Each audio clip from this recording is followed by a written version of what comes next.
فردا تعطیله تا دمون. فردا تعطیله؟ چی فردا تعطیله؟ تعطیل؟ مدرسه به خاطر چیز؟ من فکر کردم تعطیل رسمی چیزیه. خب آواز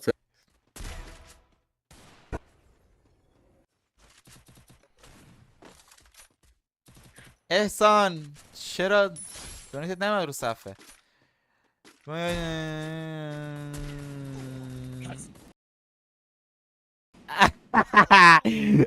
مستر سوتی دادی.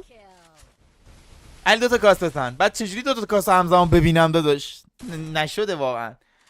همین الان من از 12 تا پلیر من خیلی هاشو جا میمونم ببینم بازیاشون چطوره. یه تعداد کمی رو میبینم. 2 تا کاستوم 24 تا پلیر من چجوری میتونم؟ این داداش راستته چرا چشماتون یه کمی ضعیفه؟ بزرگی ما ایده شفت گفت ببینم 3 تا کیل زده. 3 تا باریکلا.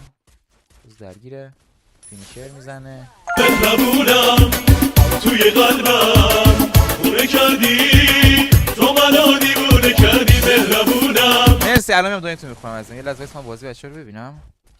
این درگیرم میشه. آفرین اوی دولو میگی توش 2 نفره دارن میزنن حسین. آره یکی خب یاماها با اسکوادیم تست میری. اسکواد اگه داری که اصلا الان نه تست بده. بذار حالا من یه اسکواد مشخص میکنم میگم که اونایی که میخوان تست اسکواد بدن بیان تست بدن. چون بودن دوستانی که اسکوادی تست دادن بعد شانسشون قبول نشدن و تکی اومده تو گیلد.